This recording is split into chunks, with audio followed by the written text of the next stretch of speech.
British Columbia Institute of Technology acknowledges that our campuses are located on the unceded traditional territories of the Coast Salish nations of Musqueam, Squamish, and Tsleil-Waututh.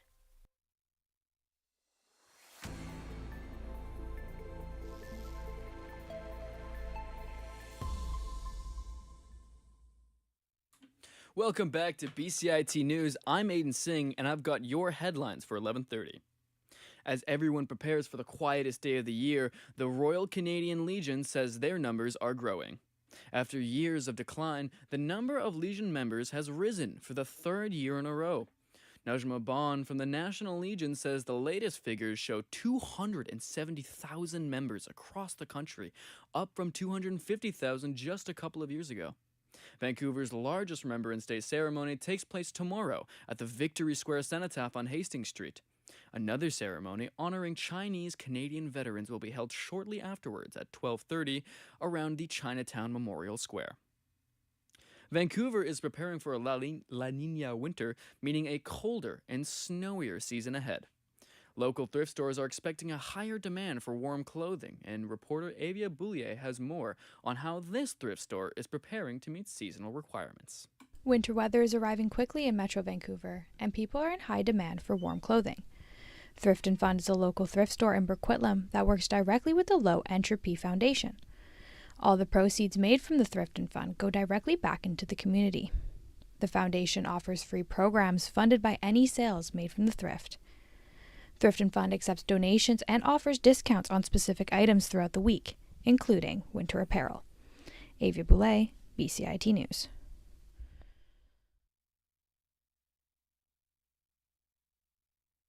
The Vancouver-Fraser Port Authority says it is still determining the cost and scope of a proposal to dredge Burrard Inlet. Spokesperson Sarah Matok says the authority continues to collaborate with government, industry, and communities, including local First Nations project, to move ahead the proposed dredging, but could not estimate a cost. Prime Minister Mark Carney first floated the idea of improving access for ships, including Aframax-class tankers, in the spring.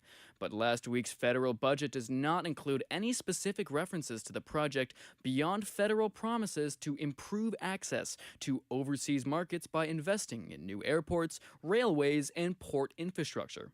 Marine experts say the project requires rigorous scrutiny, while some environmentalists have already spoken out in opposition to the project.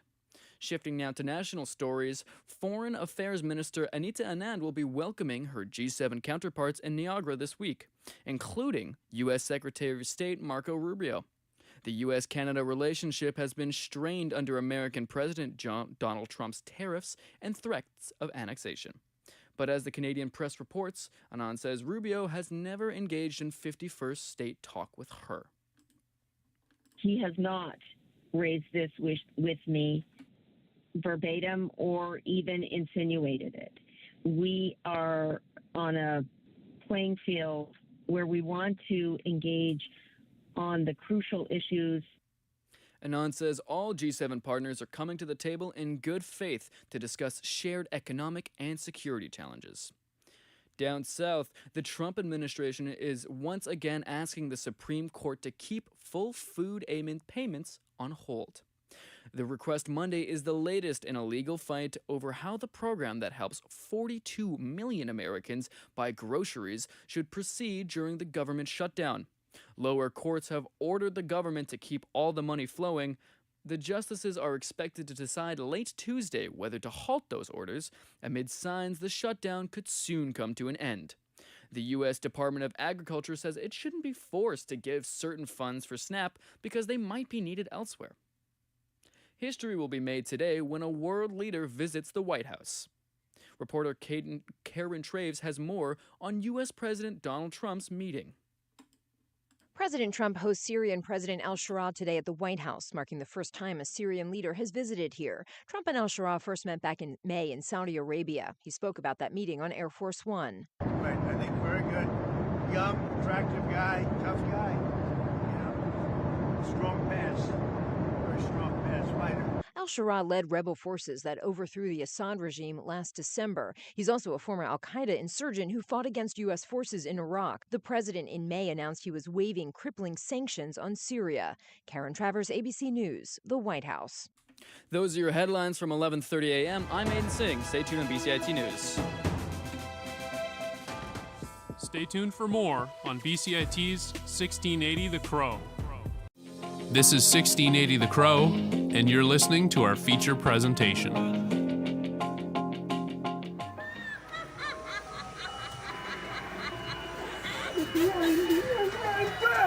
Coming to tuck you in while you're sleeping. Sweet screams. Halloween. It's a time for kids and adults to celebrate everything spooky and crazy. But what are the underlying factors of Halloween? That's the question that I'm asking. What I think about Halloween is how people all dress up as a community, they have fun, they have good treats, and then they all come together. I'm your host, Thomas Adams, here with my co-host, Jonah Jung, and today we will be discussing Halloween on this episode of The Deadly Discussion. And we will be looking at what kind of communities Halloween represents and builds.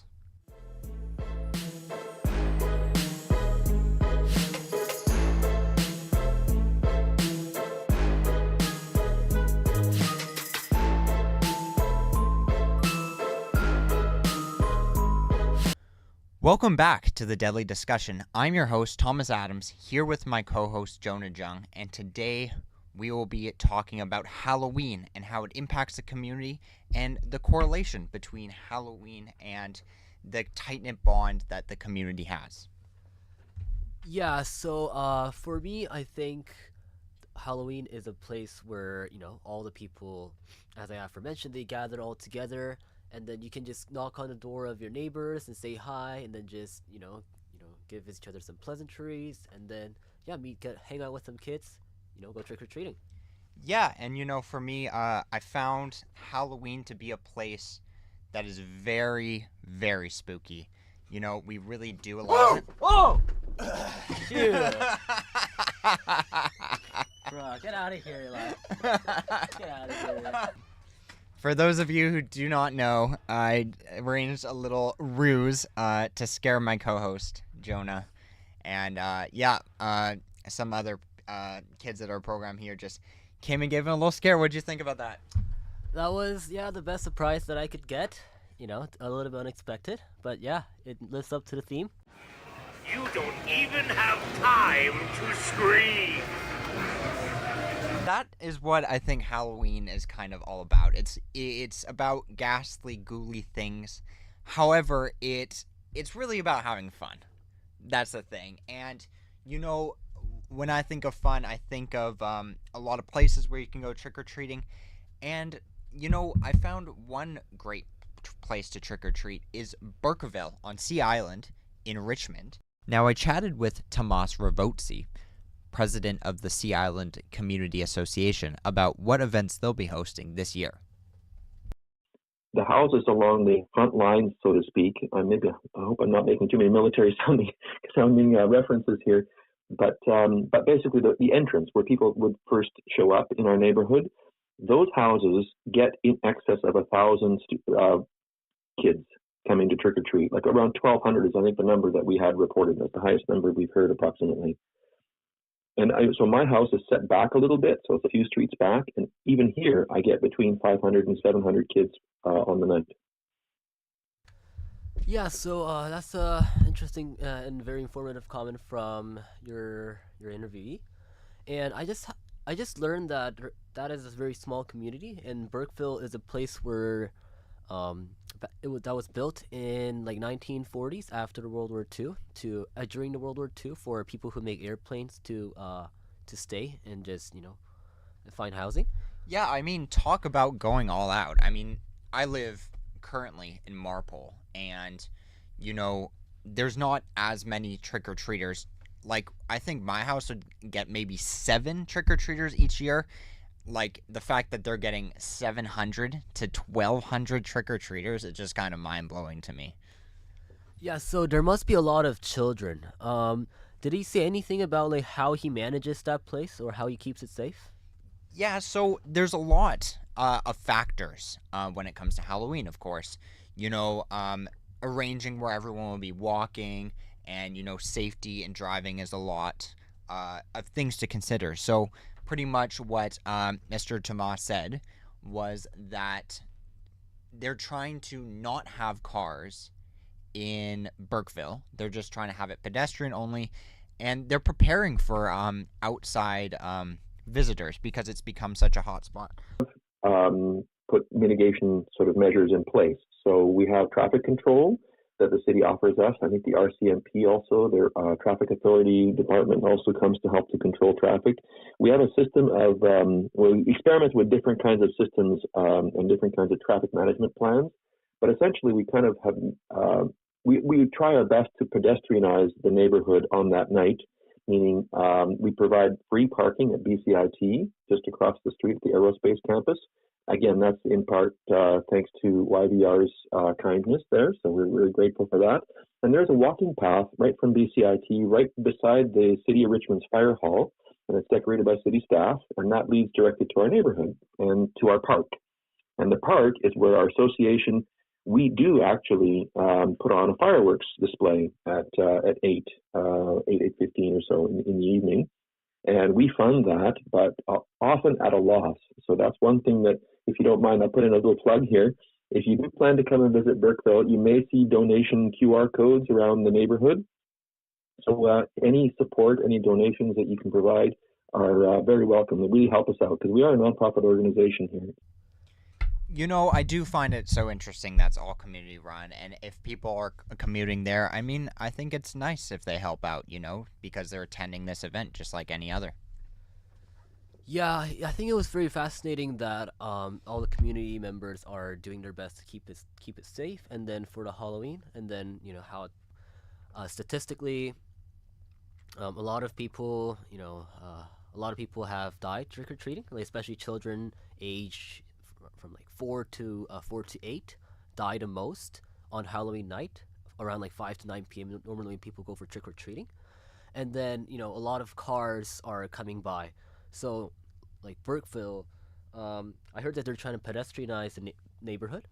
And also in Vancouver, Lucy Maloney, the Vancouver councillor, suggested a motion that the neighborhood should be able to host a block party to keep the cars off the street so that they can go trick-or-treating. And so when I referred to accessibility in the motion, I'm referring to making it easier for people to apply for and receive block party permits, but also at the moment people are required to hire their own barriers to close the streets, and that makes it difficult for some people to be able to organise block parties because they might have to travel to South Vancouver to pick up the barriers and return them. So that rules out a lot of people that if they don't have a car to transport the barriers. That's great. I think you have to, when you're taking into consider the amount of people that these parents really only and community members are trying to organize, it's hard to find people who are accountable. So being accessible to safety is really the main thing. Yeah, I also agree with you, Thomas, because a lot of children, they go out trick-or-treating and they're in costumes, and then it's kind of hard for them to focus on safety as well. They're preoccupied with getting treats and knocking on people's doors. I think this is very important to kind of secure that area and then make it car free so that they can go freely and they can go free from one place to another. And then so I think that's something that we can call a good change for the Halloween, actually. To my presence, for I may take out my aggressions on you next time.